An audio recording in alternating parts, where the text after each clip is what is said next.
YouTube channel medical and nurses सब। तो जिनका भी 18 से 20 फरवरी तक पेपर है, तैयारी पर ज़्यादा फोकस कीजिए, क्योंकि वैकेंसी भले ही कम थी। आपका 4 दिन जब पेपर होना है, 18, 19, 20 सॉरी 3 दिन आपका पेपर होना है अलग अलग शिफ्ट में। टोटल मिला के 4 सेट ऑफ पेपर जब आपके होने हैं, तैयार रहिए। पेपर आपको इतना आसान भी नहीं आएगा। स्पेशली एमपी में जब ईएसवी के थ्रू एग्ज़ाम हो या व्यापम के थ्रू एग्ज़ाम हो, पेपर का फॉर्मेट आपका सेम रहता है, लेकिन क्वेश्चन बदल दिए जाते हैं और लोग बहुत ज़्यादा कंफ्यूज होते हैं। इवन आप पीएसआईसी का जो पेपर देखेंगे, वो पेपर और एमपी का पेपर देखिए, आपको दोनों इक्वल टाइप के ही लगेंगे। तो जो भी लोग ये एग्ज़ाम दे रहे हैं, आप लोग अच्छे से अपनी तैयारी कीजिए। और आज की क्लास में कवर किए जाएंगे मोस्टली आपके ग्रुप 5 के रिगार्डिंग ही क्वेश्चन। आपको ग्रुप 5 एग्ज़ाम में, स्टाफ नर्स एग्ज़ाम में प्रायोरिटी बेस्ड क्वेश्चन भी आते हैं, साइकेट्रिस्ट से क्वेश्चन आते हैं। साइकेट्रिस्ट मैंने कहा था कि जिन भी लोगों के पास प्रीवियस आपकी आर शिवानी की बुक हो, वो आप लोग पढ़ लीजिएगा, क्योंकि साइकेट्रिक के नोट्स आपको ना तो यूट्यूब पर ज़्यादा मिलेंगे, ना ज़्यादा क्लासेस डली हुई हैं यूट्यूब पर। चाहे मैं अपनी बात करूं, क्योंकि साइकेट्रिस्ट के लिए आपको मैं क्लासेस तो 5-6 क्लासेस आपकी एग्ज़ाम तक हो जाएंगी, बट यहाँ पर आपको फिर भी आपका जो एग्ज़ाम है 18 को ही है, तो आपके पास 5 से 6 दिन का टाइम बचा हुआ है। तो इसमें आप लोग आर शिवानी की बुक ईजिली 2-3 दिन में कवर कर पाएंगे। तो आप लोग उस बुक को ज़रूर पढ़ लीजिएगा यदि आपके पास हो तो। और जो भी लोग अपकमिंग तैयारी कर रहे हैं अदर देन ग्रुप 5 के लिए, क्योंकि मार्च में भी एक्सपेक्टेड आपका रेलवे का भी एग्ज़ाम हो सकता है, तो आप उसके लिए भी प्रिपेयर्ड रहिए। आज की क्लास में हम ग्रुप 5 का जो एज़ पर सिलेबस है उसी तरीके के क्वेश्चन सॉल्व करेंगे। और जो भी लोग ग्रुप 5 के लिए 17 पेपर पीडीएफ अवेलेबल है, साथ में 13 और सीरीज़ ऐड करी गई हैं, तो वो आप जो भी लेना चाहते हैं आप ले सकते हैं। सभी पीडीएफ के चार्जेस हैं जो घटा दिए गए हैं। ओनली 150 रुपीज़ में आपको एमपी ग्रुप 5 के 17 पेपर, 99 रुपीज़ में 13 सीरीज़ आपकी अवेलेबल हैं। तो आप उनको लेके पढ़िए, जिसमें आपके जो एग्ज़ाम के लिए आपको बहुत ही ज़्यादा हेल्पफुल रहेंगे। यदि 17 पेपर और 13 सीरीज़ ही आप लगा लेते हैं, तो सीधा 3000 क्वेश्चन आपके सॉल्व हो जाएंगे। और पर दिन आप यदि मे बी 2-3 डेज़ में पूरे पेपर सॉल्व ज़रूर कर पाएंगे। जो भी लोग लेना चाहते हैं डायरेक्ट मेरे व्हाट्सएप नंबर के थ्रू ले सकते हैं। और जो अदर सीएचओ या एनएचएम की तैयारी कर रहे हैं एमपी के लिए ही, तो उनके लिए सीएचओ की बुक आ गई है, तो आप लोग उस बुक को डायरेक्ट भी ऑर्डर कर सकते हैं और फ्लिपकार्ट से भी ऑर्डर कर सकते हैं। चलिए आज की क्लास को हम स्टार्ट करते हैं। तो हमारे यहाँ पर आज की क्लास के जो क्वेश्चन ऐड किए गए हैं, आपको यहाँ पर मोस्टली जो क्वेश्चन होंगे कम्युनिटी एंड एमएसएन के रिगार्डिंग क्वेश्चन होंगे। क्लियर है? Action by nurse incharge essential when cleaning the area around the Jackson Pratt wound drainage. तो यहाँ पर क्वेश्चन में कहा गया है कि जैक्सन प्रेड वुंड ड्रेनेज है, इसका इस्तेमाल करते समय जब आप क्लीन कर रहे हो, जो ड्रेनेज एरिया क्लीन कर रहे हो, किस तरीके से करना है। Cleaning from the centre outward in a circular motion, cleaning from the periphery toward centre circular motion, या फिर cleaning briskly around the side from left to right, या फिर cleaning briskly around the side from right to left.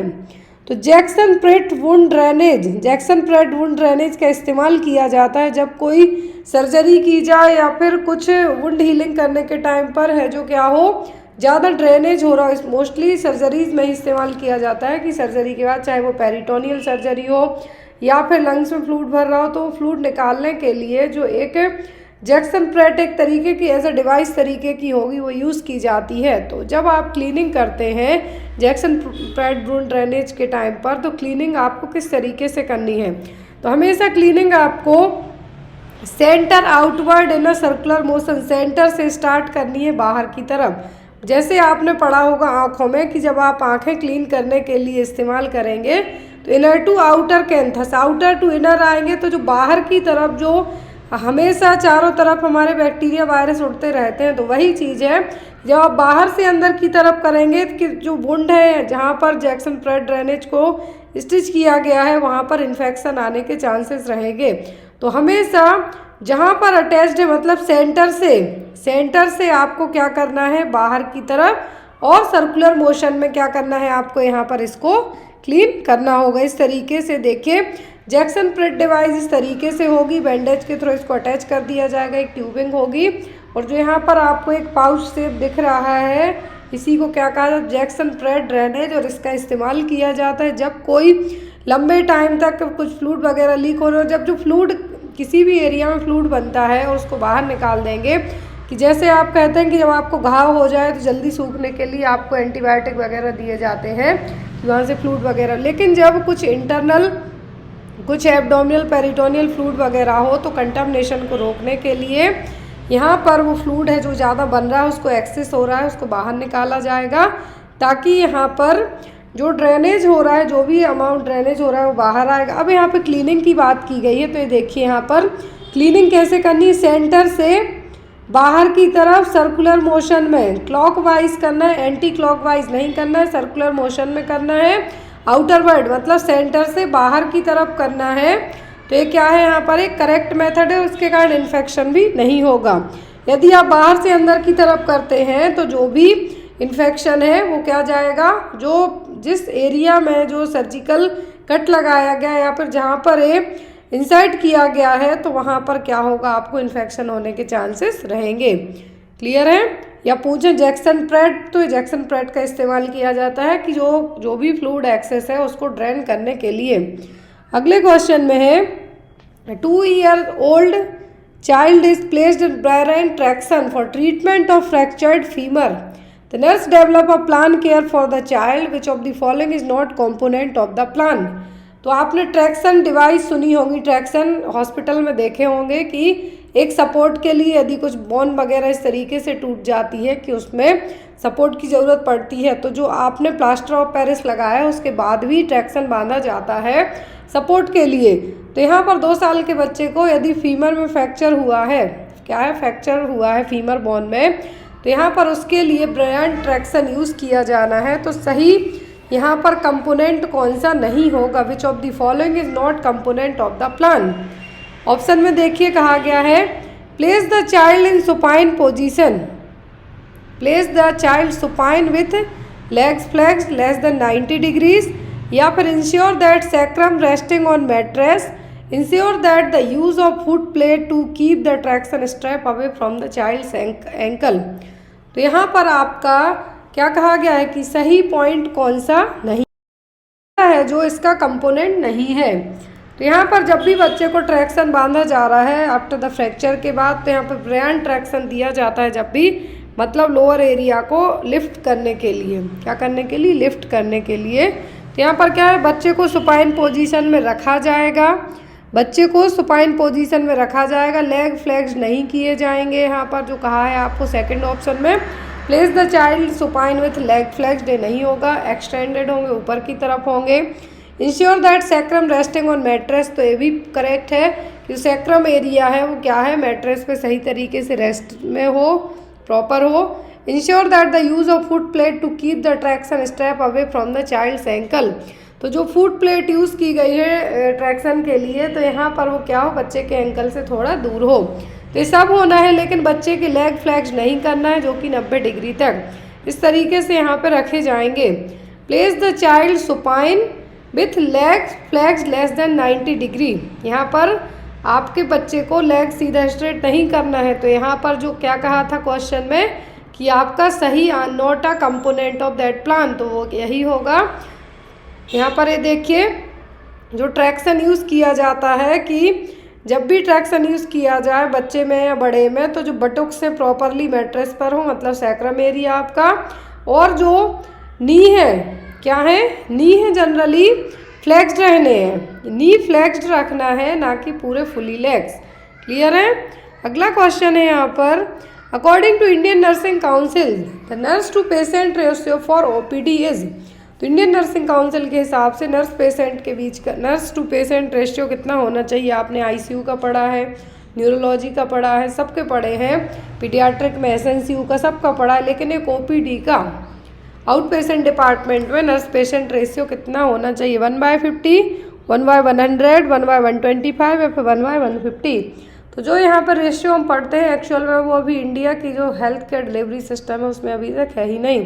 कुछ कुछ जगह ऐसी हैं जहाँ ज़रूरत 10 नर्सिंग वालों की है तो 2 ही अपॉइंट हैं, कुछ सीएचसी ऐसे हैं जहाँ पर कोई गायनेकोलॉजिस्ट ही नहीं है। तो यहाँ पर इंडियन नर्सिंग काउंसिल स्टैंडर्ड के हिसाब से ओपीडी में नर्स पेशेंट रेशियो होना चाहिए 1/100। Clear? 1/100। White cells are seen in, तो वाइट सेल्स किस में देखने को मिलेंगी? इम्यून हीमोलाइसिस में, G6PD डेफिशिएंसी में, मलेरिया में कि नन ऑफ द अबव में? वाइट सेल्स एग्जाम में आपको आता है क्वेश्चन, कई बार आया हुआ है।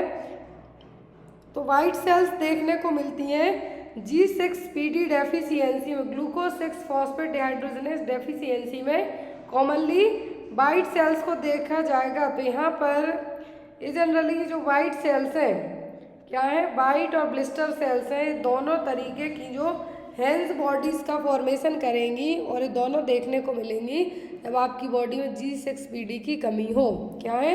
G6PD की कमी हो, तो हीमोलाइसिस के कारण बनती हैं वाइट सेल्स। तो यहाँ पर यदि जो वाइट सेल्स को लेके आपको क्वेश्चन आता है कि किसकी कमी के कारण देखने को मिलेंगी बॉडी में, जनरली आपके शरीर में नहीं होती, लेकिन ये सेल्स बनती हैं कब? जब आपकी शरीर में G6PD की जो कमी हो, जो कि क्या है, ग्लूकोज 6 फॉस्फेट डिहाइड्रोजनेज की कमी हो, तब आपकी बॉडी में वाइट सेल्स देखने को मिलेंगी। तो ये क्वेश्चन एग्जाम में आता है वाइट सेल्स। क्या है? White cells. तो आपको या तो glucose 6 phosphate dehydrogenase full name लिखा मिलेगा या फिर ओनली शॉर्ट नेम बस लिखा मिलेगा। तो आपको मार्क करना है कि किस केस में जो वाइट सेल्स क्या है देखने को मिलेंगी। Next one is which of the following method is adopted for opening the airway is suspected spinal cord injury. तो यदि आपको लगता है कि स्पाइनल कॉर्ड इंजरी हुई है तो कौन सी मेथड से एयरवे को ओपन किया जाएगा? हेड टिल्ट मेथड, चिन लिफ्ट मेथड, जॉ थ्रस्ट या फिर हेलमलेट मैन्यूवर? कौन सी मेथड के थ्रू आप क्या करेंगे, एयरवे को ओपन करेंगे? यहाँ पर जो मेथड अपनाई जाएगी, यहाँ पर जो मेथड अपनाई जाएगी वो कौन सी होगी? होगी आपकी जॉ थ्रस्ट मेथड। कौन सी? Jaw thrust method. क्योंकि यहाँ पे आपको लगता है कि क्या है, स्पाइनल कॉर्ड इंजरी हुई है। क्या है? स्पाइनल कॉर्ड इंजरी हुई है। ऐसे केस में आपको जॉ थ्रस्ट मेथड को अपनाना होगा। इस तरीके से देखिए, और ये जनरली तभी होता है जब या तो रोड ट्रैफिक एक्सीडेंट हुआ हो या फिर कोई कहीं ऊंचाई से गिरा हुआ हो या फिर कुछ एक्सीडेंट हुआ हो तब। Next one is the what technique of assessment help to determine ketoacidosis? कौन सी टेक्निक के थ्रू आप कीटोएसिडोसिस को असेस कर सकते हैं? पाल्पेशन से, इंस्पेक्शन से, ऑस्कल्टेशन से या फिर ऑल्फैक्शन से? तो यहाँ पर कीटोएसिडोसिस में आप कैसे आइडेंटिफाई करेंगे कि कीटोन बॉडीज़ हैं वो भी ज़्यादा बन रही है? तो वो होगा आपको ऑल्फैक्शन से। किससे? ऑल्फैक्शन से। ऑल्फैक्शन से कैसे?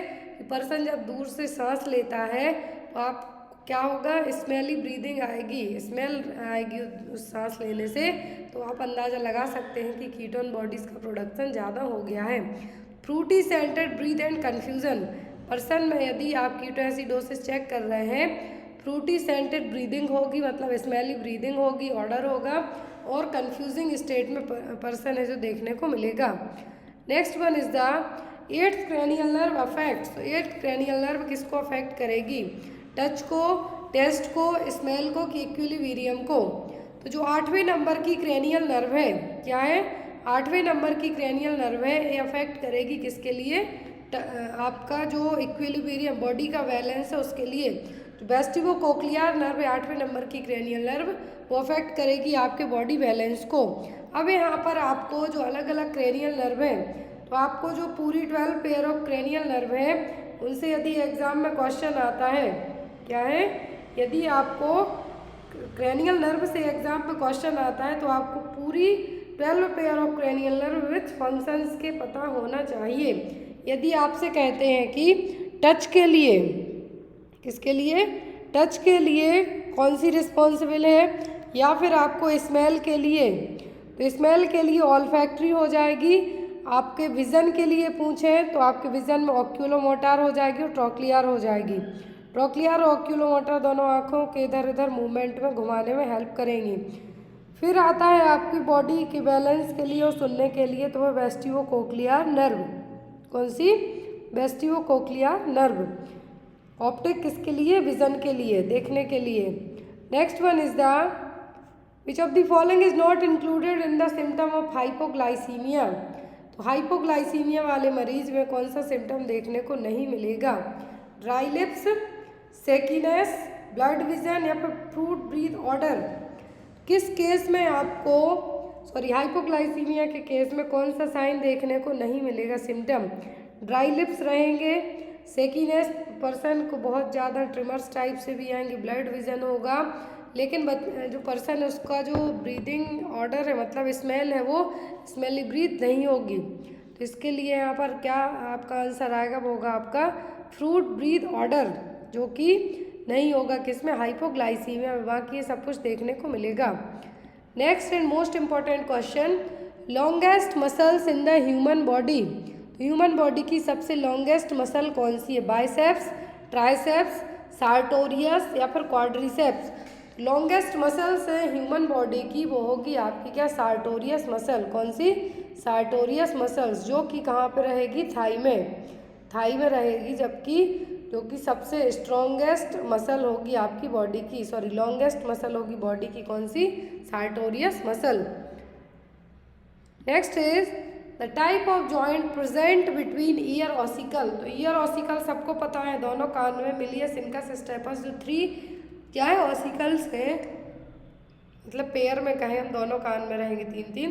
तो जो मिलियस इनकस स्टेपस है क्या? ईयर ऑसिकल्स या फिर ईयरबोन भी आप इनको कह सकते हैं।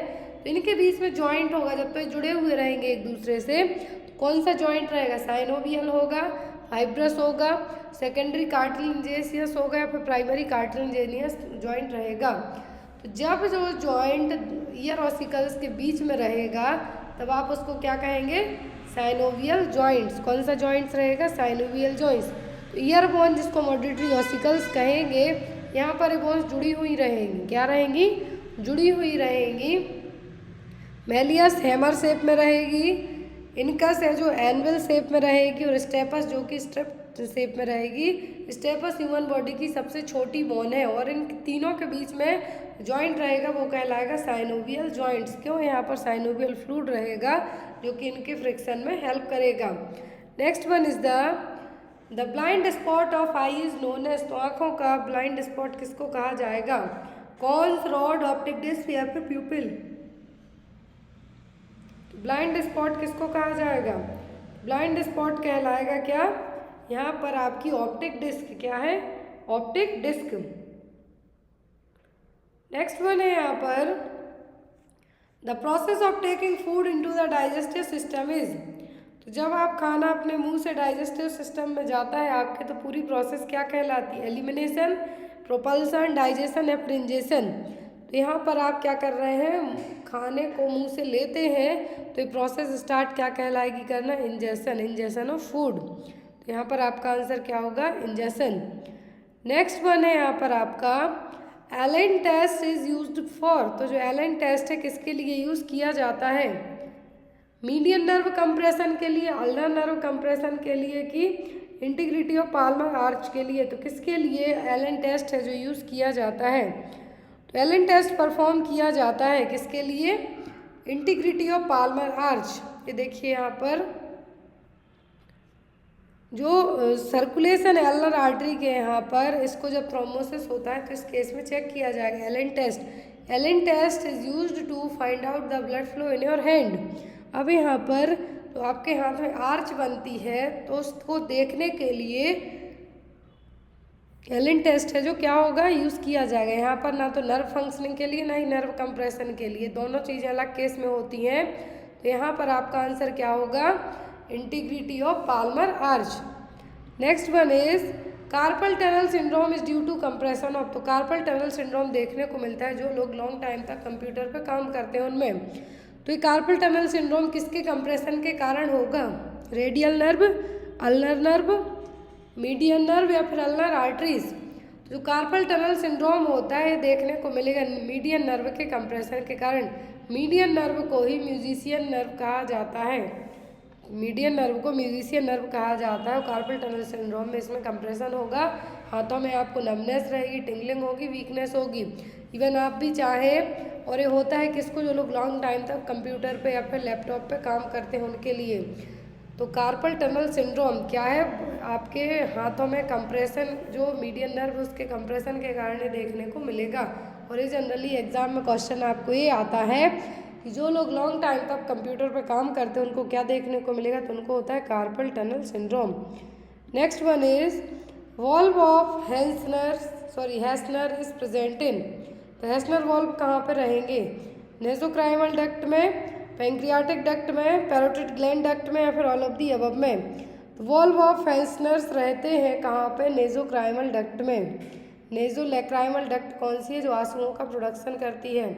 ये देखिए लैक्राइमल ग्लैंड हो गई, जो नेसोलैक्राइमल डक्ट है। आप एक चीज़ देखिए, जब आप रोते हैं यहाँ पे आप ये देख सकते हैं वॉल्व ऑफ हैसनर की जो आपकी आंखों के आंसू हैं वो क्या करेंगे, वॉल्व ऑफ हैसनर कि जो बैकफ्लो हो रहा है, जो बैकफ्लो हो रहा है नोज जो आंखों से, उसको नोज में आने से रोकने का काम करेंगे क्या, valve of Hasner. A fold of mucous membrane at the lower end of the nasolacrimal duct if well developed it generally prevents air from being blown back from the nose into the lacrimal sac. तो यहाँ पर ये रहे क्या, valve of Hassner, ये रही lacrimal सैक्स। तो यहाँ से जो आंसू आ रहे हैं लैक्राइमल सैक के थ्रू बहते हुए, यहाँ से एयर को भी रोका जाएगा। जब आप एक चीज़ अंदाज़ा लगाइए, जब आप रोते हैं बहुत देर तक तो आपकी नाक से भी पानी आने लगता है बहुत देर तक रोते रोते। तो ये क्या है, यहाँ पर ये नेसोलैक्राइमल डक्ट के यहाँ पर वॉल्व ऑफ हैसनर प्रेजेंट रहे। A case gangrene foot removal notice scheduled. तो यदि गैंग्रीन वाला केस आया है, गैंग्रीन फूट है, तो वहाँ पर सीधा फूट रिमूव किया जाना है। तो ओटी में शेड्यूल कब की जाएगी surgery, at the end, at the beginning, as per the convenience of the surgeon, या फिर as per the roll number of the day. तो गैंग्रीन का केस है यदि, तो फूट रिमूवल किया जाना है, तो ऐसे केस में जो सर्जरी के लिए सही टाइमिंग होगी वो क्या होगी, तो यहाँ पर सर्जरी के लिए जो सही टाइमिंग होगी फूट रिमूवल के लिए वो होगी क्या, eight the beginning of the OT. जैसे ही ओटी ओपन होती है तो यहाँ पर ये क्या किया जाएगा, सबसे पहले गैंग्रीन वाले पर्सन की सर्जरी की जाएगी। यहाँ पर जो आपको बहुत सारे क्वेश्चन आते हैं गैंग्रीन को लेके, फर्स्ट आता है कि इसका कॉज क्या है, तो एक बैक्टीरिया के थ्रू होगा, क्या है, बैक्टीरिया के थ्रू होगा, क्लोस्ट्रीडियम परफ्रिंगेंस नाम के बैक्टीरिया से। किससे, क्लोस्ट्रीडियम परफ्रिंगेंस नाम के बैक्टीरिया से। ये बैक्टीरिया एक गैस रिलीज करता है, क्या करेगा, गैस रिलीज करेगा, गैंग्रीन गैस, जिसके कारण टिश्यू की डेथ हो जाती है। यहाँ पर इमेज दिख रही है, टिश्यू डेथ हुई है। और ये कब होता है, इंजरी और सर्जिकल वुंड्स के कारण, जहाँ पर यदि ब्लड सप्लाई रुक जाए कुछ सर्जरी या फिर इंजरी के कारण, और ब्लड सप्लाई होने के रुकने के साथ साथ यदि क्लोस्ट्रीडियम परफ्रिंगेंस नाम का बैक्टीरिया अपनी एंट्री कर ले, तब क्या डेवलप होगा, गैंग्रीन। और गैंग्रीन के लिए बेस्ट टाइमिंग होती है ओटी में एट द बिगनिंग टाइम पर ट्रीट किया जाना, सर्जरी की जाना। क्लोस्ट्रीडियम परफ्रिंगेंस डायरेक्ट आपके जो ब्लड सप्लाई है वहाँ पे अफेक्ट करेगा, वो गैस रिलीज करता है, वो कहलाती है गैंग्रीन गैस। और ये गैंग्रीन गैस क्या करेगी, सीधे टिश्यू की डेथ कर देगी। तो यहाँ पर क्या है, टिश्यू डेथ, गैंग्रीन का मतलब है टिश्यू डेथ। टिश्यू डेथ कब होगी, जब ना तो ऑक्सीजन की सप्लाई होगी प्रॉपर, ना ही हो ना ब्लड की। Next one is the an appendicitis pain is located in which quadrant of the abdomen. तो अपेंडिसाइटिस में पेन कौन से क्वाड्रेंट में होगा, लेफ्ट लोअर में, राइट लोअर में, लेफ्ट अपर में कि राइट अपर में। तो जो क्वाड्रेंट है, क्या है, क्वाड्रेंट है यहाँ पर, तो कौन सा क्वाड्रेंट में अपेंडिसाइटिस वाला पेन होगा, तो वो था राइट लोअर क्वाड्रेंट में। कहाँ पर, राइट लोअर क्वाड्रेंट में अपेंडिसाइटिस का पेन होगा। और जब ये पेन क्या होता है, मैकबर्नी पॉइंट कहलाएगा, क्या कहलाएगा, मैकबर्नी पॉइंट। तो यहाँ पर आप क्या करेंगे, जब आप लेफ्ट साइड प्रेस करेंगे तो दर्द आपको राइट साइड में फील होगा। और ये दर्द होता है अपेंडिसाइटिस का राइट लोअर क्वाड्रेंट में, क्या है, राइट लोअर क्वाड्रेंट में। और मैकबर्नी पॉइंट किस में देखने को मिलेगा, तो होता है अपेंडिसाइटिस का pain. Next one is the laryngeal mask airway location. तो लैरेंजियल मास्क एयरवे कहाँ पे लगाया जाता है, ऑप्शन में ग्लोटिस, इन्फॉर्मेलाइटिस, सुप्राग्लोटिक या फिर एंडोट्रैकियल। तो लैरेंजियल मास्क है जो, क्या है, लैरेंजियल मास्क है जो कहाँ पे लगाया जाता है, सुप्राग्लोटिक रीजन में। ये देखिए the upper part of the larynx voice box है जिसका सबसे ऊपर का पार्ट होता है। तो यहाँ पर including the epiglottis the area of the vocal cord. Epiglottis के ऊपर का पार्ट कहलाएगा क्या, सॉरी वोकल कॉर्ड के ऊपर का पार्ट क्या कहलाएगा, एपिग्लोटिस। अब लैरिंग्स के 3 पार्ट होते हैं, क्या है, लैरिंग्स के 3 पार्ट होते हैं। सुप्राग्लोटिक जिसमें एपिग्लोटिस इंक्लूड रहेगा, ग्लोटिस जिसमें ओनली वोकल कॉर्ड रहेगी, और सब ग्लोटिस। तीनों पार्ट होते हैं लैरिंग्स के, कौन कौन से, सुप्राग्लोटिस, ग्लोटिस और सब ग्लोटिस। तो सबसे ऊपरी पार्ट कौन सा होता है, सुप्राग्लोटिक रीजन, यहीं पर लैरिंजियल मास्क है जो लगाया जाता है। Next one is the which is the major muscle responsible for breathing in human. Human being में सांस के लिए सबसे इम्पॉर्टेंट मसल कौन सी है, ट्रापेजियस, डेल्टॉइड, डायफ्राम या स्टेर्नोक्लीडोमास्टॉइड। सबको पता है कि आपके सांस लेने में सबसे अहम भूमिका निभाता है डोर्सेट मसल, डायफ्राम। क्या है, डायफ्राम। जब भी आप सांस लेते हैं छोड़ते हैं तो देखिए पैरासूट शेप में जो डायफ्राम यहाँ पे कहा है क्या है, पैरासूट शेप में रहेगा। The creates vacuum effect that pools air into the lungs. जब आप एक्सेल करेंगे तो लंग्स क्या होंगे, ऊपर की तरफ पुश होंगे, डायफ्राम रिलैक्स होगा, लंग्स ऊपर की तरफ पुश होंगे। तो क्या है, जो मेन मसल्स है वो क्या होती है, डायफ्राम मसल। कौन सी, डायफ्राम मसल्स। नेक्स्ट है यहाँ पर आपको question, Bluetooth first and Bluetooth second is the surgical procedure डर फॉर। ब्लूटूथ फर्स्ट और ब्लूटूथ सेकंड है जो सर्जिकल प्रोसीजर है किस में किए जाते हैं, लंग कैंसर में, ब्रेस्ट में, कि गैस्ट्रिक की पैंक्रियाटिक कैंसर में। कौन से केस में ब्लूटूथ फर्स्ट और सेकंड सर्जिकल प्रोसीजर परफॉर्म किए जाएंगे, तो दोनों होते हैं किसमें, गैस्ट्रिक कैंसर में। यदि गैस्ट्रिक कैंसर डेवलप हुआ है तो ब्लूटूथ फर्स्ट और जो ब्लूटूथ सेकंड ऑपरेशन है which the pylorus removed and distal stomach is anastomosed directly to the duodenum.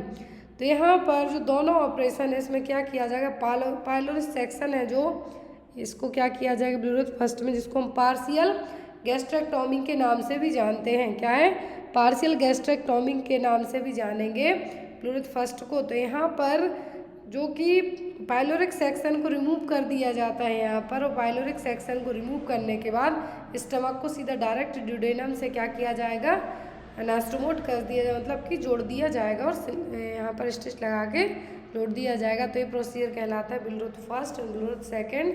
Bluetooth second always stomach का जो एंट्रम पार्ट है, लोअर पार्ट, वहाँ से रिसेक्शन किया जाएगा। तो जो प्रोसीजर है, यदि ब्लूटूथ फर्स्ट पूछें तो इसके लिए क्या कहा जाता है, ब्लूटूथ फर्स्ट के लिए पार्शियल गैस्ट्रेक्टोमी, और यदि ब्लूटूथ सेकंड पूछें तो इसके लिए जो कि कम्प्लीटली क्या है, गैस्ट्रोजिजनस्टोमी। इसमें आपका गैस्ट्रिक में सेक्शन पूरा स्टमक से लेके पूरा जेजुनम तक है जो रिमूव किया जाएगा। तो ये क्या है, Bluetooth second. Next one is the ophthalmic medication should be instilled at. तो ऑप्थेल्मिक मेडिकेशन है जो आप आई ड्रॉप लाते हैं वो कहाँ पे डालते हैं, द कॉर्निया ऑफ द आई में, लोअर कंजक्टिवल सैक में, अपर कंजक्टिवल सैक में, कि एक ऑफ द आई में। तो कहाँ पे आप डालते हैं, जो भी आप आई मेडिसिन लाते हैं तो आप वो डालते हैं लोअर कंजक्टिवल सैक में। कहाँ पे, लोअर कंजक्टिवल सैक में, इस तरीके से। Drug of choice for closure of patent ductus arteriosus. तो पीडीए के लिए क्लोज करने के लिए कौन सी मेडिसिन दी जाएगी, ऑप्शन में है यहाँ पर आइब्यूप्रोफेन, एंडोमेथासिन, ए एंड बी, या फिर प्रोस्टाग्लैंडिन। तो जो पीडीए के लिए पेटेंट डक्टस आर्टरियोसिस जो कि कंजेनाइटल हार्ट डिफेक्ट है, इसको ट्रीट करने के लिए आइब्यूप्रोफेन मेनली दी जाती है और एंडोमेथासिन भी यूज़ किया जाता है, लेकिन प्रोस्टाग्लैंडिन को यूज़ नहीं किया जाता। तो यहाँ पर आपको ये दोनों मेडिसिन के नाम याद रखने हैं कि पीडीए के लिए फर्स्ट ड्रग ऑफ चॉइस कौन सी होती है, तो वो कहलाती है आपकी आइब्यूप्रोफेन। नेक्स्ट वन आती है एंडोमेथासिन, क्या होगी, एंडोमेथासिन। नेक्स्ट है यहाँ पर आपका क्वेश्चन, तो यहाँ पर प्रोस्टाग्लैंडिन है जो यूज़ नहीं की जाती, मेनली पीडीए को ट्रीट करने के लिए प्रीमेच्योर इन्फेंट के लिए क्या दिया जाएगा, एंडोमेथासिन, और इंट्रावीनसली आइब्यूप्रोफेन को भी यूज़ किया जाता है। मेनली आइब्यूप्रोफेन आपको याद रखना है, एंडोमेथासिन सेकेंडरी यूज़ की जाती है। नर्सिंग का हमारी सबसे अच्छा और लोकप्रिय क्वेश्चन वो है यहाँ पर congenital absence of ganglionic cells in the submucosal and mesenteric plexus of the distal intestine, it's known as. तो गैंग्लियोनिक सेल्स का एब्सेंट होना साफ साफ दिख रहा है, आपको लिखा है कि गैंग्लियोनिक सेल्स क्या है, यहाँ पे एब्सेंट है। जब भी गैंग्लियोनिक सेल्स एब्सेंट होती हैं तो कौन सी डिसीज़ कहलाएगी, वो पाइलोरिक स्टेनोसिस। तो यहाँ पर तो फोर्सफुल वॉमिटिंग आपसे पूछते, हिरस्प्रिंग्स डिसीज़ या फिर इंटेस्टाइनल ऑब्स्ट्रक्शन। तो जब गैंग्लियोनिक सेल्स एब्सेंट होती हैं तो ये क्या कहलाएगी, हिरस्प्रिंग्स डिसीज़ और मेगा कोलोन डिसीज़। ये देखिए नॉर्मली जो नर्व सेल्स होंगी कोलोन्स के यहाँ, ये क्या करेंगी, जो भी वेस्ट है उसको बॉडी से बाहर निकालने का काम करेंगी। लेकिन जो गैंग्लियोनिक सेल्स नर्व सेल्स हैं जो कि एब्सेंट रहेंगी, तो ऐसे केस में जो फीकल मटेरियल है वो अंदर ही ऑब्स्ट्रक्टेड रहेगा। और ये बच्चे में डिलीवरी होने के विदिन 24 to 48 आवर के बाद ही चेक किया जाता है कि बच्चे को हिरस्प्रिंग डिसीज तो नहीं है।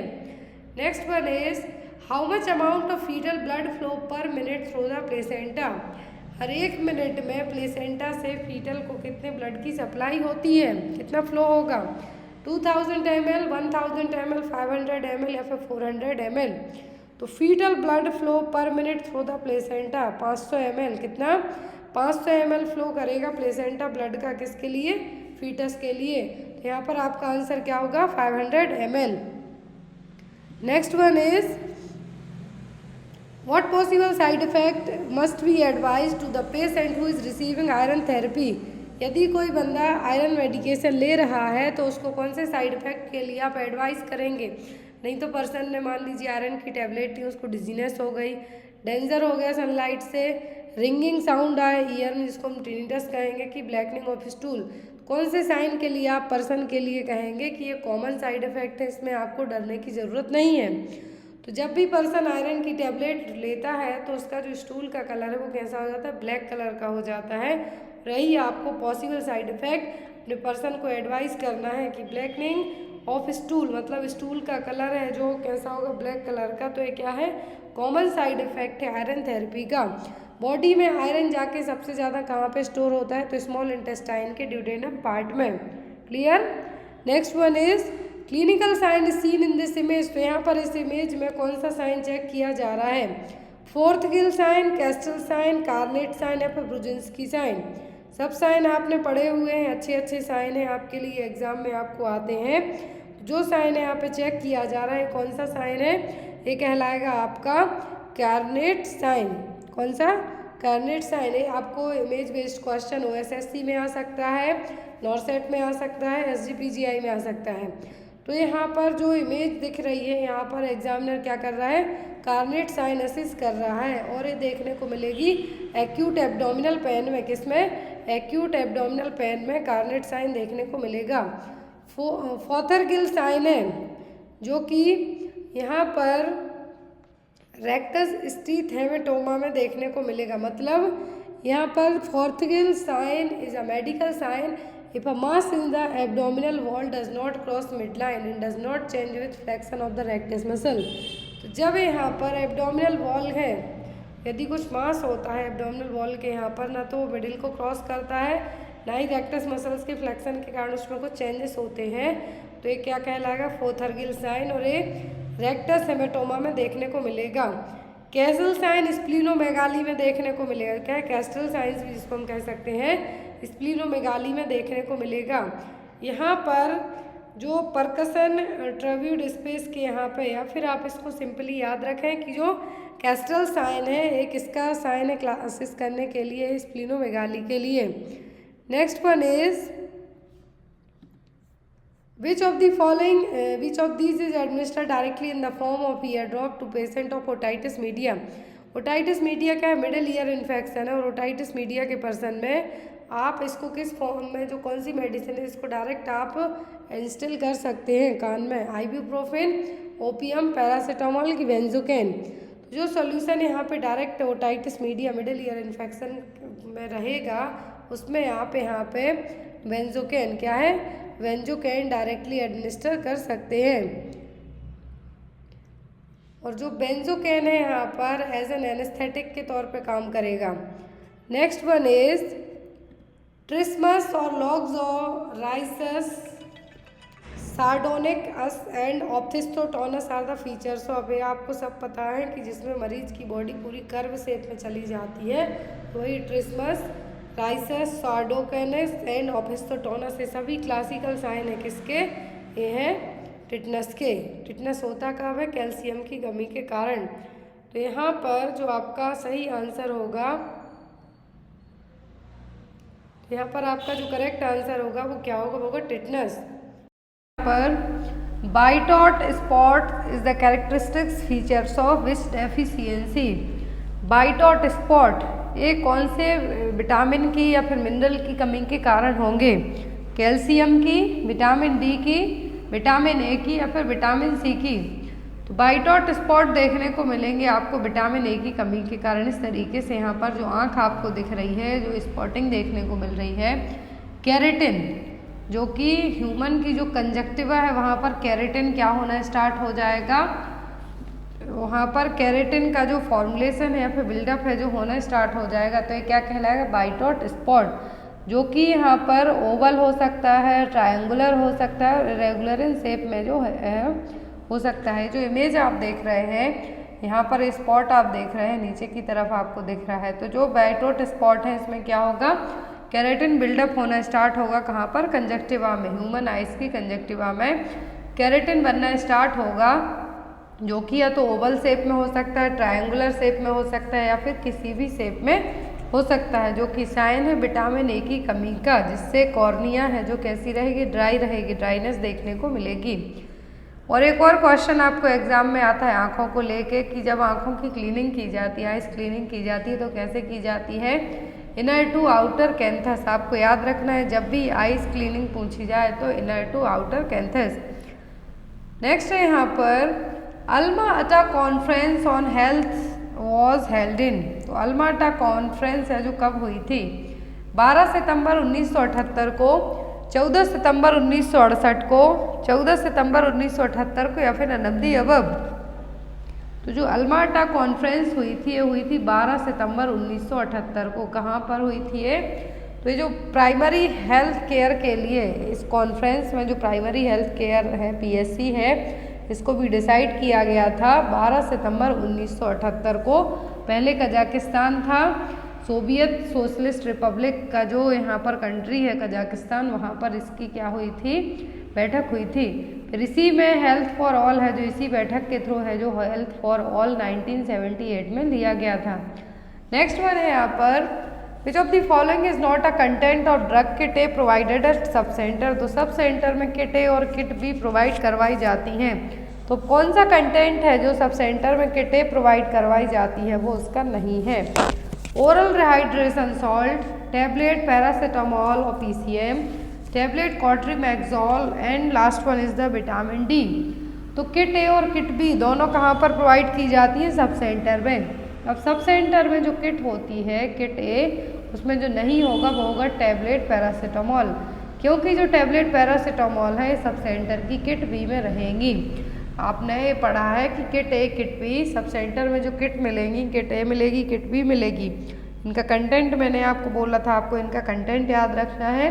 तो किट ए में जो सामान नहीं है वो क्या होगा? वो होगा टैबलेट पैरासीटामोल। किट ए में होगा ORS, आयरन फॉलिक एसिड की small and large tablet, vitamin A solution और कॉट्रीमैक्सोल। लेकिन यहाँ पर जो नहीं होगा वो क्या होगा? Tablet paracetamol. नेक्स्ट वन है यहाँ पर which of the following contribute to growth monitoring of under 5 children. तो इनमें से क्या है जो 5 साल से कम एज की बच्चे, अंडर 5 ईयर चिल्ड्रन का मतलब है जिनकी उम्र 5 साल नहीं हुई है, उससे कम एज के बच्चे, क्या चीज़ें उनकी हेल्थ पर अफेक्ट करेंगी, ग्रोथ पर कैसे मॉनिटरिंग करेंगे? अपगार स्कोर से, वेट मॉनिटर करके, रोड टू हेल्थ चार्ट से या फिर हेल्थ एजुकेशन से। तो जिन बच्चों की एज 5 साल से कम है, किनकी? जिनके 5 साल से कम है, यदि eight the time of birth की बात करें कि बच्चा हेल्दी डिलीवर हुआ है नहीं, तो वो हम अपगार स्कोर से करेंगे। लेकिन यहाँ पर अंडर 5 ईयर है चिल्ड्रन, तो हम कैसे करेंगे? बच्चे को रोड टू हेल्थ चार्ट, उसमें आपको बच्चे की हाइट और वेट है जो किस तरीके से नॉर्मली ग्रो हो रहा है नहीं, वो चीज़ यहाँ पे आ जाएगी। तो वो क्या होगा? Road to health chart. Next one है यहाँ पर weight of the non pregnant uterus is about. तो नॉन प्रेग्नेंट स्टेट में यूट्रस का वजन कितना होता है? प्रेगनेंसी में तो 1000 ग्राम तक चला जाता है, लेकिन जब नॉन प्रेग्नेंट स्टेट होती है तो यूट्रस का वेट कितना होगा? 30 से 40 ग्राम, 60 से 80 ग्राम, 80 से 100 ग्राम या फिर 1 किलोग्राम। तो नॉर्मल नॉन प्रेगनेंसी में यूट्रस का वजन होता है कितना?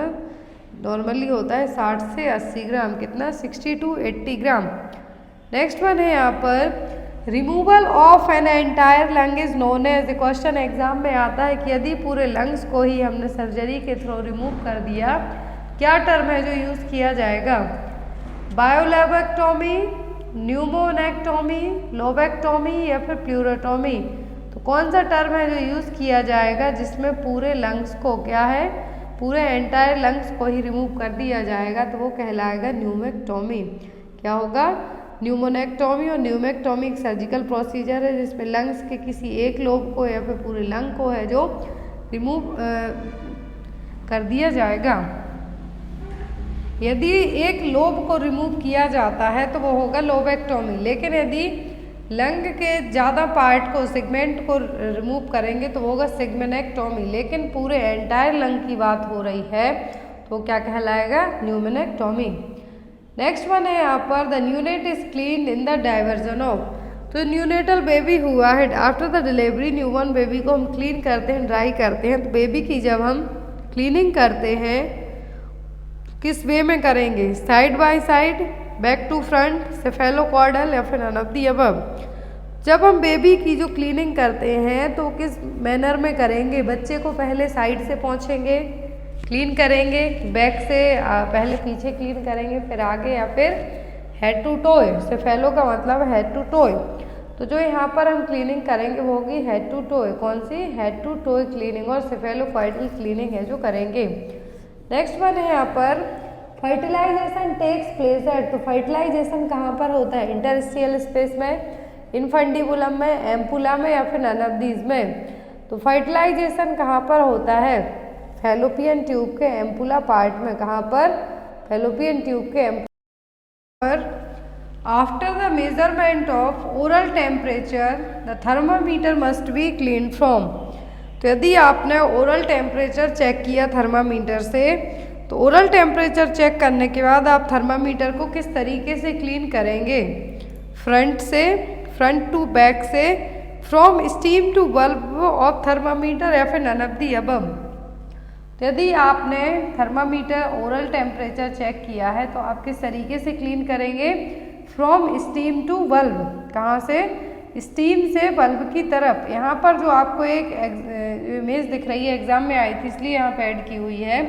लेकिन यदि आपको पूछा जाता है कि ओरल में बात हो रही है तो किस तरीके से क्लीन करना है? Stem to bulb. टेम्परेचर लेने के बाद थर्मामीटर कहते हैं तो आपको किस तरीके से क्लीन करना है? Stem to bulb side. कहाँ से? Stem to bulb side. और एक और इमेज दिख रही है नॉर्सेट 2022 में आई थी। तो ये यहाँ पर कौन सा थर्मामीटर है? ये भी एक थर्मामीटर का टाइप है। ये है वन टाइम यूज़ करने वाला थर्मामीटर, देन आफ्टर आपको इसके लिए थ्रो कर देना है। नेक्स्ट है यहाँ पर Indian Mental Health Act has been passed in the year. तो इंडियन मेंटल हेल्थ एक्ट है जो कब पास हुआ था? एक क्वेश्चन भी एग्जाम में आता है। तो इंडियन मेंटल हेल्थ एक्ट पास हुआ था 1987 में। कब? 1987 में, 1987 में। नेक्स्ट है यहाँ पर what is the normal position of uterus. तो यूट्रस की नॉर्मल पोजीशन क्या है? एंटीबाइटेड, एंटीफ्लेक्स्ड, बोथ एंटीबाइटेड, एंटीफ्लेक्स्ड। तो यहाँ पर जो आपके लिए क्वेश्चन लाए गए हैं आपके नॉर्सेट के अलावा जो लोग CHO का एग्ज़ाम भी दे रहे हैं उनके लिए भी हेल्पफुल रहने वाले हैं। तो यहाँ पर जो नॉर्मल पोजीशन होती है यूट्रस की वो होती है एंटीबाइटेड, एंटीफ्लेक्स्ड। कैसी होगी? एंटीबाइटेड, एंटीफ्लेक्स्ड। नेक्स्ट है यहाँ पर क्वेश्चन आपका most important question, which of the following haemoglobin value denotes anaemia in a pregnant women. तो कौन सी वैल्यू रिप्रेजेंट करेगी कि प्रेगनेंसी में जो लेडी है, प्रेग्नेंट वुमेन है, उसको क्या हो गया? एनीमिया हो गया। एनीमिया का मतलब यहाँ पर हिंदी में कहें तो खून की कमी हो गई है उसके लिए। तो कौन सा टर्म है जो यहाँ कितनी वैल्यू है ये चीज़ रिप्रेजेंट करेगी? हीमोग्लोबिन 11%, HB 12%, HB 9% या फिर HB 13%। तो प्रेगनेंसी में हीमोग्लोबिन का जो लेवल है जब 9% से भी कम हो जाए तब लेडी किस में कंसीडर की जाएगी, एनीमिया में। इसमें एनीमिया में नॉर्मल वैल्यू होती है 12 ग्राम पर DL, लेकिन अकॉर्डिंग टू WHO के नॉर्मली आप यदि बात करते हैं तो यदि बिलो 11 जा रहे हैं तब आपको क्या कहा जाएगा, एनीमिया। लेकिन प्रेगनेंसी में जब यही हीमोग्लोबिन लेवल 9 to 10.9 ग्राम पर DL चला जाता है, मीन्स बिलो 9 जाता है, तो ये क्या है आपका, ये हो जाएगा एनीमिया। फिर माइल्ड मॉडरेट सीवियर कैटेगरी आती है। एग्जाम में क्वेश्चन बहुत बार आता है, यदि माइल्ड एनीमिया है तो बिलो 9 रहेगा, मॉडरेट है तो 7 to 9 तक रहेगी रेंज, सीवियर है तो 4 to 7 तक के रेंज रहेगी। नेक्स्ट वन है यहाँ पर what is the duration of pregnancy in human being. तो ह्यूमन बीइंग में प्रेगनेंसी कितने टाइम तक के लिए रहेगी, 10 लूनार मंथ तक और 10 lunar month, 9 calendar month plus 7 days, 40 weeks या फिर ऑल ऑफ दी अबव। तो जब हम LMP कैलकुलेट करते हैं तो कैसे करते हैं, जिसमें 9 जो first day of last menstrual period हम यूज़ करेंगे, 9 मंथ प्लस 7 डेज ऐड करते हैं, 10 लूनार मंथ ऐड हो जाते हैं। यदि हम 28 दिन का मंथ काउंट करेंगे तो वो यहाँ पे 10 लूनार मंथ हो जाएंगे, और वीक्स में करें तो 40 वीक्स। तो ये क्या हो जाएगा, ऑल ऑफ दी अबव। का आंसर होगा D, all of the above. Next one है यहाँ पर vitamin A supplementation is given to children from the age of 1 to 6 year for every. तो जिन बच्चों की एज 1 साल से 6 साल तक हो जाती है तो उनको विटामिन ए सप्लीमेंट दिया जाता है। तो कब दिया जाता है, एवरी 3 मंथ में, एवरी 6 मंथ में, ईयरली या फिर एवरी 8 मंथ में। तो जिन बच्चों की एज 1 से 6 साल तक हो जाती है तो उनको विटामिन ए सप्लीमेंट दिया जाता है एवरी 6 मंथ में। कब, एवरी 6 मंथ में विटामिन ए का डोज है जो दिया जाता है। कितना दिया जाता है ये भी एग्जाम में आता है। तो यदि बच्चे की एज 12 महीने से 59 मंथ तक, 59 मंथ तक हम कहें या फिर 6 ईयर तक कहें तो 2 लाख यूनिट आयु, और यदि यहाँ पर 1 साल से कम है तो 6 महीने से 11 महीने तक है तो 1 लाख। नेक्स्ट है यहाँ पर breast is the modification of which gland. तो ब्रेस्ट है एक किस ग्लैंड का मॉडिफिकेशन है, चेंजेबल फॉर्म है, सेबेसियस ग्लैंड का, बर्थोलिन ग्लैंड का, स्वेट ग्लैंड का या फिर एंडोक्राइन ग्लैंड का। तो जो ब्रेस्ट है किसका मॉडिफिकेशन है, कौन सी ग्रंथि का मॉडिफिकेशन है, तो ये स्वेट ग्लैंड का। किसका, स्वेट ग्लैंड, जिसको यहाँ पर ब्रेस्ट को क्या कहा जाता है, मेमरी ग्लैंड, जो कि मिल्क प्रोडक्शन में बेबी के लिए जो मिल्क प्रोडक्शन है ये हेल्प करेगा, वो क्या है, मेमरी ग्लैंड और ब्रेस्ट। नेक्स्ट वन है यहाँ पर कॉन्ट्रैक्शन स्ट्रेस टेस्ट। इसकी इमेज आपको एग्जाम में आती है। तो कॉन्ट्रैक्शन स्ट्रेस टेस्ट के लिए क्या कहा जाता है, oxytocin challenge test, stress test, both A and B या फिर नन ऑफ द अबव। तो हमने नॉन स्ट्रेस टेस्ट पढ़ा है, स्ट्रेस टेस्ट पढ़ा है। तो यहाँ पर कॉन्ट्रैक्शन स्ट्रेस टेस्ट जो NST एग्जाम में आपको आता है, इमेज दी हुई रहती है, एक जो प्रेग्नेंट लेडी होती है पेट में एक बेल्ट बांधे रहेगी, तो वो क्या है, वो है यहाँ पर कॉन्ट्रैक्शन स्ट्रेस टेस्ट। इसको हम क्या कहते हैं, ऑक्सीटोसिन चैलेंज टेस्ट। जो प्रेगनेंसी में फीटस किस तरीके से आपके जो कॉन्ट्रैक्शन आ रहे हैं, यूट्राइन कॉन्ट्रैक्शन आ रहा है, उसमें किस तरीके से वो कोप कर पा रहा है, वो चीज़ें यहाँ पे चेक की जाएंगी।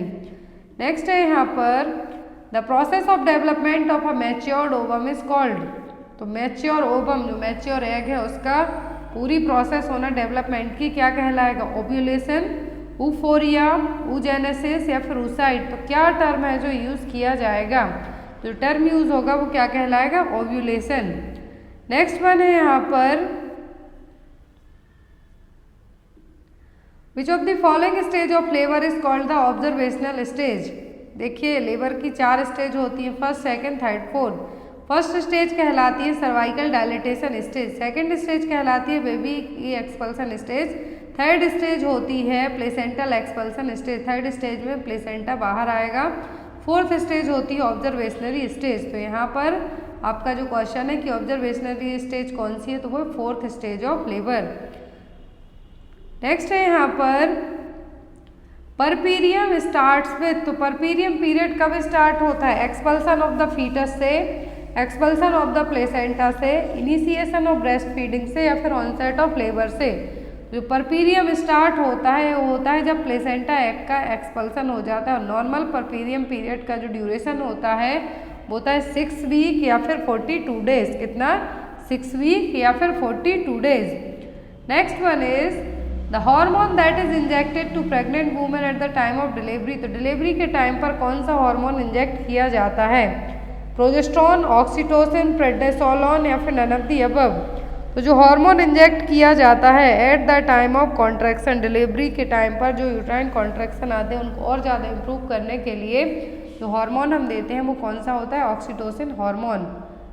ऑक्सीटोसिन हार्मोन प्रेगनेंसी के यूट्राइन कॉन्ट्रैक्शंस के अलावा जब जो ब्लीडिंग होती है, पीपीएच होता है, उसको कंट्रोल करने के लिए भी ये यूज़ किया जाता है। नेक्स्ट है यहाँ पर plotting of partograph should started. तो पार्टोग्राफ में एक ग्राफिकल रिप्रेजेंटेशन आता है। तो पार्टोग्राफ हमें कब स्टार्ट करना है? Active phase of first stage of labour, latent phase of first stage of labour, second stage of labour, या फिर थर्ड स्टेज ऑफ लेबर में। तो पार्टोग्राफ हमें कब यूज़ करना है? तो पार्टोग्राफ स्टार्ट करना है हमें कब? Active phase of first stage of labour. जब सर्विक्स 4 सेंटीमीटर या फिर उससे ज़्यादा डायलेट हो जाए तब हमें क्या करना है? पार्टोग्राफ स्टार्ट करना है। पार्टोग्राफ के कंपोनेंट्स आते हैं तो वो cervical dilatation, descent of the fetal head, uterine contraction है जो इसमें यूज़ किया जाएगा। तो इसमें पार्टोग्राफ का आपको इमेज आ सकती है, एग्जाम में पूछा जा सकता है कि ये क्या है, क्या कंपोनेंट होते हैं। तो ये पार्टोग्राम जिसमें मदर की इन्फॉर्मेशन, नाम, एज लिखा जाता है, फीटल वेलबींग मतलब फीटल की हार्ट रेट क्या है, लिक्वर कितना है, लिक्वर का मतलब यहाँ पर एमनियोटिक फ्लूइड का कैरेक्टर क्या है, लेबर की प्रोग्रेस क्या है, कितने डायलिटेशन हो चुका है सर्विक्स का, किस तरीके के कॉन्ट्रैक्शन आ रहे हैं, कौन सी मेडिकेशन दी गई है, पेनरिलीफ दिया गया है, पैथिडिन दी गई है कि ऑक्सीटोसिन दिया गया है। तो ये सभी चीज़ें इसमें क्या की जाएंगी? ऐड की जाएंगी। ये रहा यहाँ पर जो पार्टोग्राफ का फॉर्मेट आपको एग्जाम में आ सकता है। तो यहाँ पर नेम होगा, ग्रेविडा कितनी बार प्रेग्नेंट है, कितनी प्रेगनेंसी हुई है, हॉस्पिटल का नंबर, आप कितने टाइम से एडमिट हैं, ये सभी चीज़ें यहाँ पर लिखी जाएंगी। नेक्स्ट है यहाँ पर which stage of puerperium period is called remote stage. तो परपीरियम तो हमने पढ़ लिया कि भैया 6 वीक का टाइम है, परपीरियम कहलाएगा। अब यहाँ पर रिमोट स्टेज कौन सी कहलाएगी? परपीरियम पीरियड है जो रिमोट स्टेज क्या है? Within 24 hour after the child birth, early up to 7 days, up to 6 week, या फिर नन ऑफ द अबव। तो परपीरियम डिलीवरी होने के बाद जब प्लेसेंटा का एक्सपल्सन हो गया तो परपीरियम पीरियड स्टार्ट होता है, वही 42 डेज तक रहेगा या फिर 6 वीक तक रहेगा। तो यहाँ पर रिमोट स्टेज कौन सी कहलाएगी?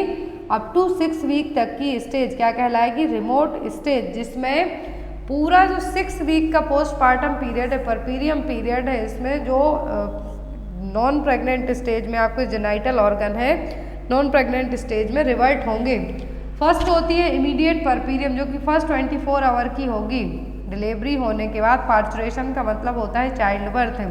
डिलीवरी होने के बाद से लेके जो फर्स्ट 24 आवर होंगे वो कहलाएगी इमीडिएट परपीरियम पीरियड। दूसरा होता है अर्ली परपीरियम जो कि फर्स्ट वीक पोस्टपार्टम का जो फर्स्ट वीक है उसमें आएगा। फिर आता है यहाँ पर रिमोट परपीरियम जिसमें कब का टाइम लिया जाएगा? अप टू 6 वीक तक। नेक्स्ट वन है यहाँ पर the failure of uterus to its normal sizes. तो यदि यूट्रस अपनी नॉर्मल साइज में वापस रिवर्ट नहीं हो पाई तो हम क्या कहेंगे? इन्वोल्यूजन, सब इन्वोल्यूजन, रिट्रैक्शन या फिर ऑल ऑफ दी अबव। तो कौन सा टर्म है जो यूज़ किया जाएगा? तो यदि यूट्रस अपनी नॉर्मल वापस साइज में नॉन प्रेग्नेंट स्टेज में रिवर्ट बैक नहीं हो पाई तो ये कहलाएगा सब इन्वोल्यूजन। क्या कहलाएगा? सब इन्वोल्यूजन। सब इन्वोल्यूजन का जो मेन कॉज होता है वो होता है यहाँ पर या तो प्लेसेंटा प्रीविया हो सकता है या फिर प्लेसेंटा प्रीविया नहीं, यहाँ पर जो फर्स्ट कॉमन कॉज होता है यूट्रस का जब वापस अपनी कंडीशन में बैक नहीं हो पाती है वो होगी मेनली पीपीएच के कारण हो सकता है या फिर यूट्राइन एटोनिसिटी के कारण हो सकता है। नेक्स्ट वन है यहाँ पर strongest stimulation for lactation is by. तो स्ट्रॉन्गेस्ट स्टिमुलेशन होगा लैक्टेशन का किसके थ्रू?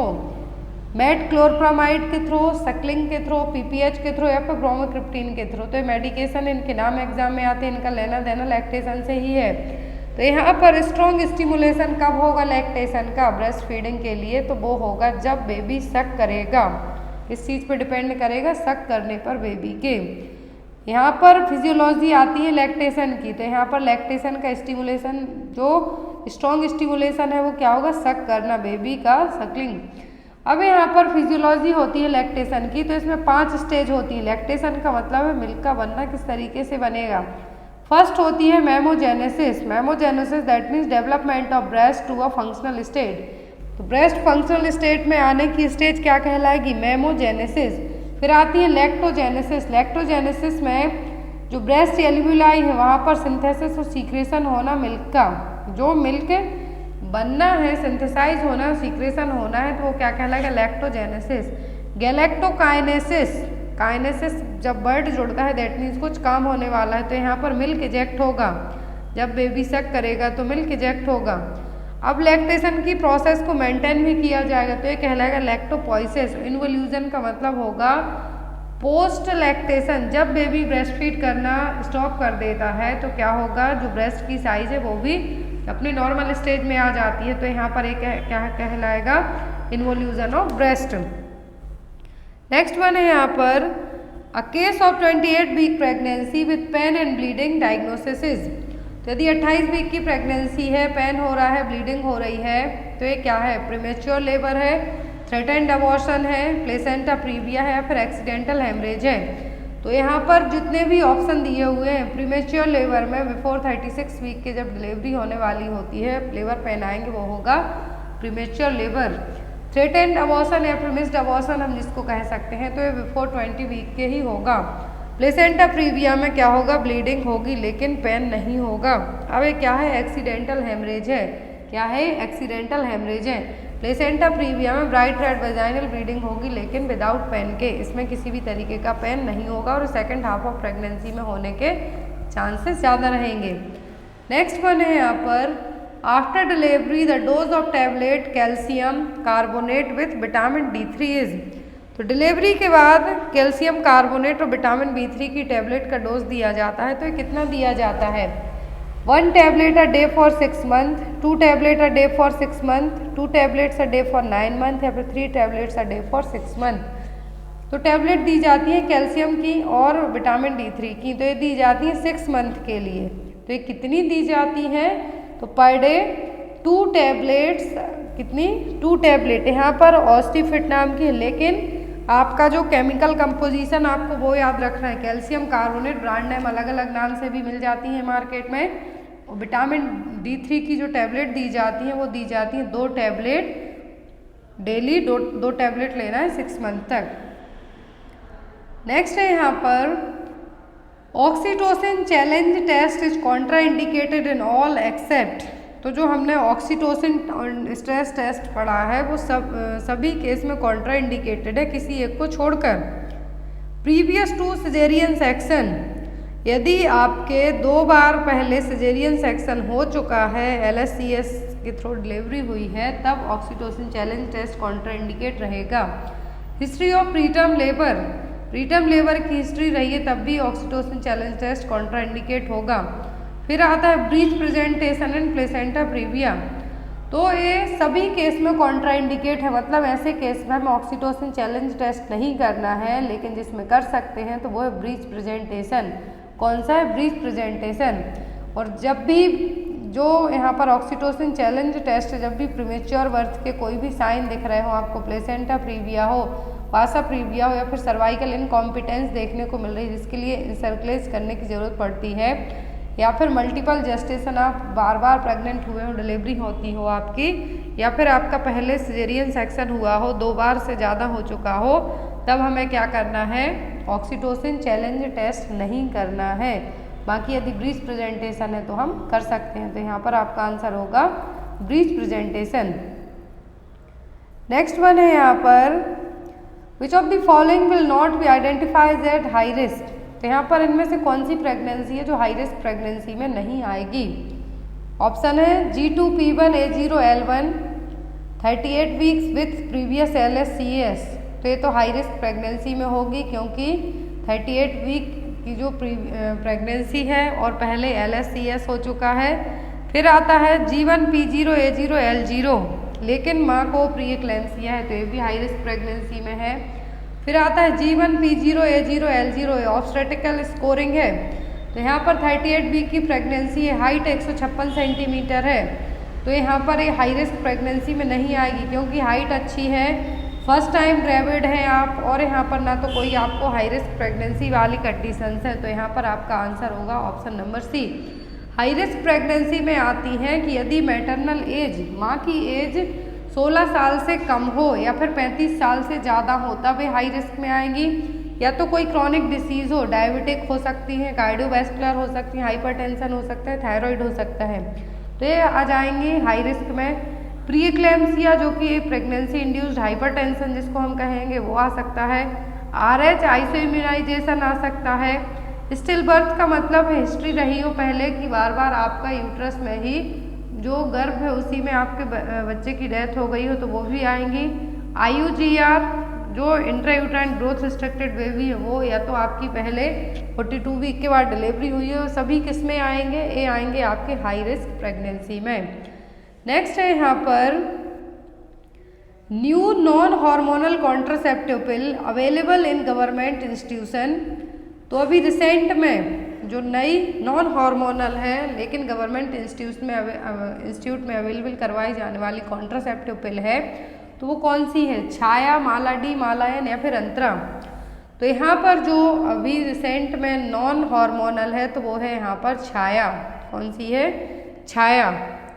छाया क्या है, नॉन हार्मोनल, जिसको हम सेंट्रोक्रोमेन टैबलेट के नाम से भी जानते हैं, पिल है एक। और जो दूसरी है अंतरा, एग्जाम में ये भी आती है, DMPA और अंतरा।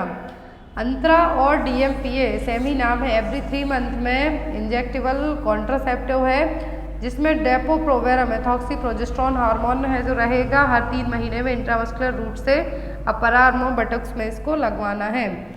नेक्स्ट है यहाँ पर what is the number of feeding tube use to feed newborn, तो न्यूबॉर्न बेबी में कितने नंबर की फीडिंग ट्यूब यूज की जाएगी। फ्रेंच में जो डायमीटर होता है वो फ्रेंच में होता है 6, 8, 9 या फिर 10। तो न्यूबॉर्न बेबी में जो फीडिंग ट्यूब होगी वो कितने नंबर की यूज की जाएगी, 6 नंबर की। नेक्स्ट है यहाँ पर in how many days umbilical cord falls in normal full term healthy newborn, तो यदि हेल्दी न्यूबॉर्न है, क्या है, बेबी यदि हेल्दी है तो जो अम्बिलिकल कॉर्ड है कितने दिनों के अंदर अपने आप फॉल डाउन हो जाएगी, 2 से 3 दिन में, 3 से 5 दिन में, मोर देन 7 डेज या फिर मोर देन 14 डेज। एक क्वेश्चन और आता है कि अम्बिलिकल कॉर्ड में कितनी वेन्स आर्टरी होती हैं, तो 2 आर्टरी 1 वेन होती हैं। आर्टरी डीऑक्सीजनेटेड ब्लड को कैरी करती हैं, वेन ऑक्सीजनेटेड ब्लड को कैरी करती हैं। और यदि अम्बिलिकल कॉर्ड के यहाँ पर आपको ड्राइनेस देखने को मिलती है तो आपको क्या लगाना है, तो यहाँ पे आपको कुछ भी नहीं लगाना है। और यहाँ पर क्वेश्चन है कि अम्बिलिकल कॉर्ड अपने आप कितने दिन में गिर जाती है, तो 3 से 5 दिन में अपने आप फॉल डाउन हो जाएगी। मोस्ट इंपॉर्टेंट क्वेश्चन इमेज आपको एग्जाम में या तो आ सकती है या फिर पूछा जा सकता है कि गुड अटैचमेंट साइन क्या है। तो क्वेश्चन है यहाँ पर good attachment sign of breast feeding are all except. Good attachment sign का मतलब है यहाँ पर कि जब बच्चा ब्रेस्ट फीड करता है तो सभी, मतलब बच्चा प्रॉपर तरीके से क्या कर पा रहा है, ब्रेस्ट फीड कर पा रहा है, तो वो सभी गुड अटैचमेंट साइन है, लेकिन किसी एक को छोड़कर। ऑप्शन में है यहाँ पर babies mouth widely open, lower lip turn inward, babies chin touch the breast, majority of areola is inside babies mouth. अब यहाँ पर आप आंसर दीजिए कि गुड अटैचमेंट साइन कौन सा है। जब बच्चा ब्रेस्ट फीड कर रहा है, अपनी माँ का दूध पी रहा है, तो सही अटैचमेंट साइन क्या होंगे। फर्स्ट, बेबी अपना मुंह वाइडली ओपन करेगा, लोअर लिप है वो आउटवर्ड होगा, बाहर की तरफ होगा, बेबी का चिन है जो मदर के ब्रेस्ट को टच करेगा, एरियोला है जो मेजर पार्ट है और सबसे ज़्यादा है जो एरियोला बेबी के माउथ में होगा। अब यहाँ पर आप बताइए कि आपका आंसर क्या होगा। क्वेश्चन पूछा एक्सेप्ट करके, तो आपका आंसर होगा option number B, lower lip turn the inward, जबकि ये हमेशा क्या होता है, बाहर की तरफ होगा, आउटवर्ड होगा। यहाँ पर देखिए गुड अटैचमेंट साइन में baby has a large mouthful of breast, chin firmly touching the breast, fully rounded cheeks रहेंगे। बेबी जब अपनी फीडिंग फिनिश कर लेगा तो वो अपने आप ही ब्रेस्ट को छोड़ देगा और यहाँ पर पेन फ्री होगी ब्रेस्ट फीडिंग। जब आप बेबी को ब्रेस्ट फीड कराएंगे तो क्या होगा, पेन फ्री ब्रेस्ट फीडिंग होगी। नोज है जो बहुत ज़्यादा क्लोज रहेगी। नेक्स्ट है यहाँ पर below what weight hepatitis B vaccine is not recommended to be given. तो जब यहाँ पर बच्चे का वजन है यहाँ पर below what weight hepatitis B vaccine is not recommended to be given. तो यहाँ पर कितना वजन है, यदि कितने वेट से कम है बच्चे का वजन तब हम उसको हेपेटाइटिस बी वैक्सीन नहीं देंगे। तो at the time of birth vaccine दी जाती हैं hepatitis B vaccine, BCG vaccine and oral polio vaccine. अब यहाँ पर बात की जा रही है कि हेपेटाइटिस बी वैक्सीन हम कितने वजन के बच्चे को नहीं दे सकते हैं। दैट मीन्स यहाँ पर यदि बच्चे का वजन कितना हो, 2 किलो से भी कम हो, बच्चे का वेट 2 kg से कम होता है, तब हम उसको हेपेटाइटिस बी वैक्सीन नहीं दे सकते। हम उस टाइम तक वेट करेंगे कि बच्चे का वजन है जो कितना हो जाए, 2 किलो क्रॉस कर जाए, 2 kg क्रॉस हो जाए, तब हम उसको हेपेटाइटिस बी इंट्रामस्कुलर रूट से है जो दे सकते हैं। लेकिन जब तक हमें हेपेटाइटिस बी वैक्सीन नहीं देना है, जब तक कि बच्चे का वजन कितना हो जाए, 2 किलो से ज़्यादा ना हो जाए। 2 किलो से कम के बच्चे को, जब बच्चे का वेट 2 kg से कम होगा, हम उसको हेपेटाइटिस बी वैक्सीन नहीं दे सकते। नेक्स्ट वन इज, अब यहाँ पर आपको या तो इमेज आ सकती है इस तरीके के क्वेश्चन की, या फिर आपके लिए डायरेक्ट पूछा जा सकता है। क्वेश्चन है यहाँ पर fertilization of 2 different ovum released in the same cycle is known as. 2 different ovum लेकिन जो एक ही सेम मेंस्ट्रुअल साइकिल में रिलीज हुए हैं, उनका यदि फर्टिलाइजेशन होगा तो वो क्या कहलाएंगे, सुपरफिटेशन, सुपरफिकेंडेशन, फीटस अकार्डियाकस या फिर फीटस पेपरिकस। तो क्या टर्मिनोलॉजी यूज़ की जाएगी यदि एक सेम साइकिल में 2 डिफरेंट ओवम रिलीज हुए हैं और उनका फर्टिलाइजेशन हो जाता है, तो वो क्या कहलाएंगे, वो कहलाएंगे सुपरफिकेंडेशन। क्या कहलाएंगे, सुपरफिकेंडेशन। सुपरफिटेशन, दोनों टर्म अलग अलग है। सुपरफिकेंडेशन का मतलब कि एक सेम साइकिल में जो 2 ओवम रिलीज हुए फर्टिलाइज हो गए, तो वो सुपरफिकेंडेशन। सुपरफिटेशन का मतलब है fertilization of 2 ovum in different cycle.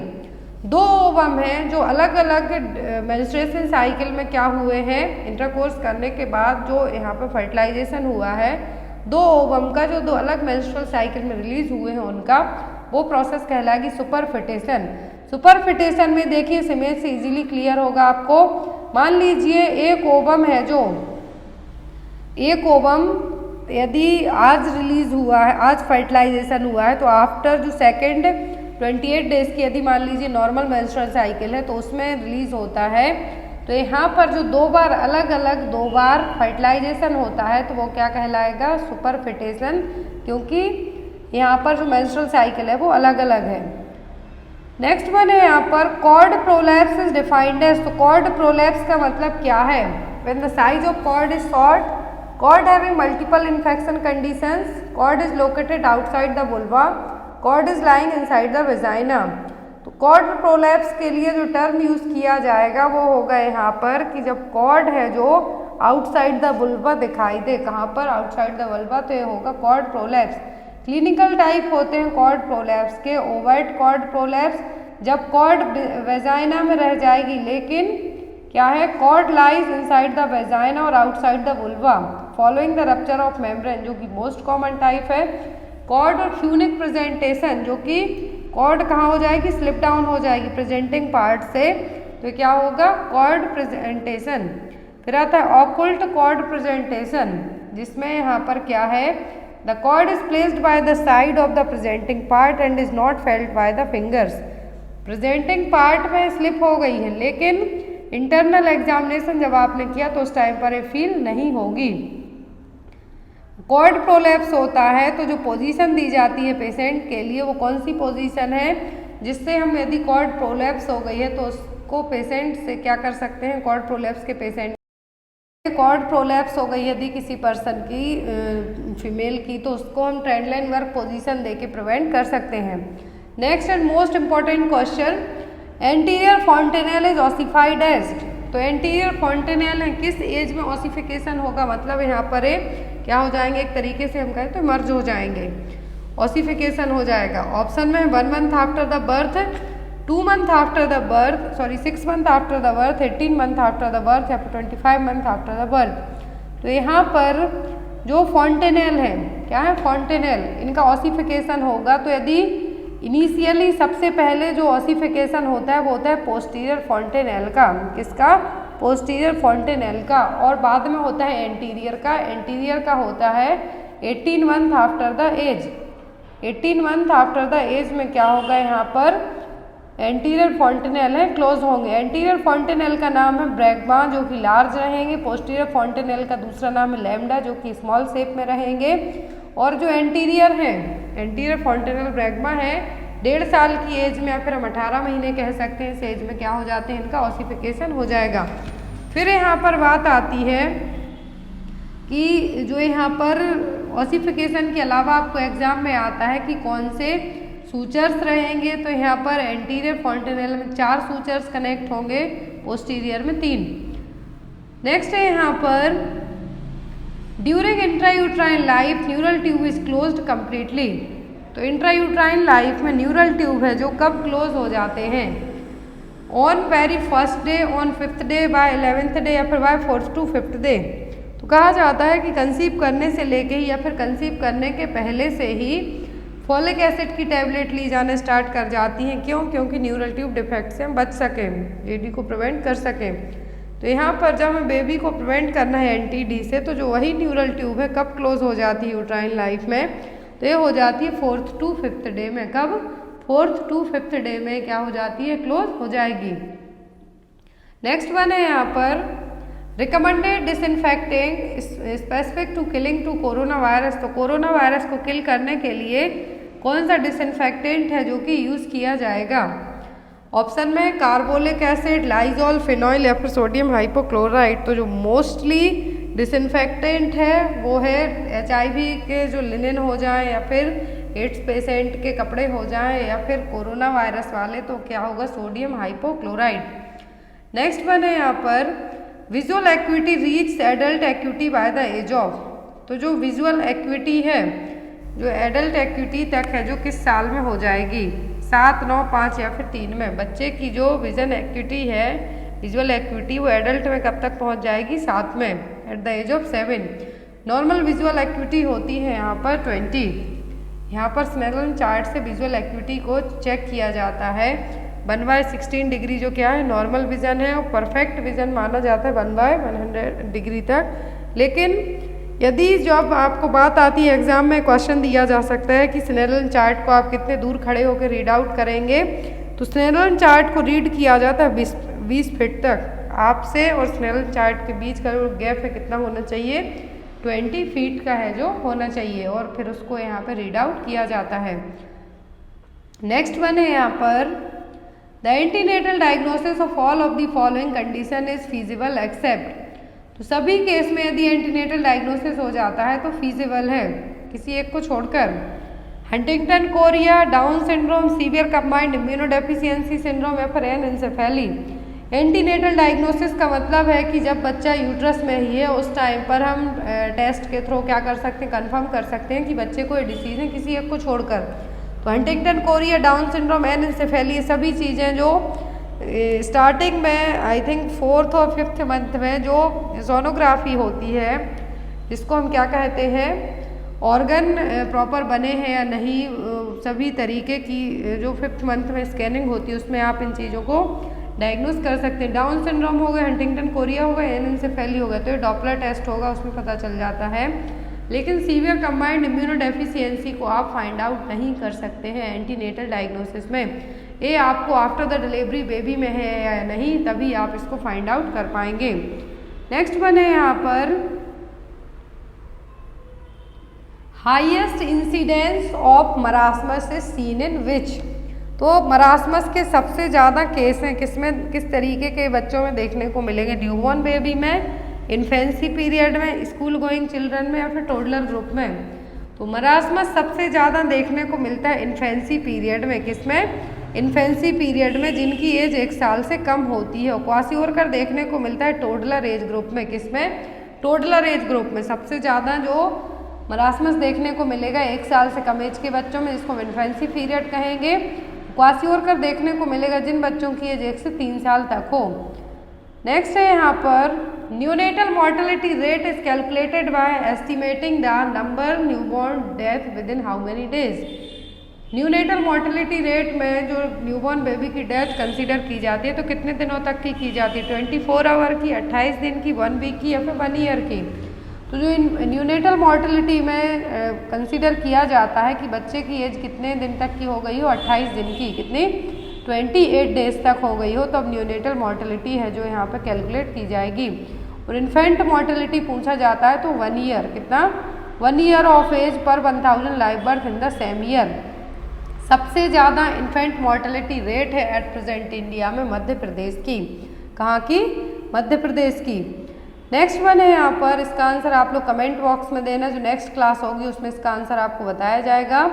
Question है यहाँ पर, which among the following is not a common symptom of tuberculosis. तो टीबी का कौन सा सिम्टम नहीं है?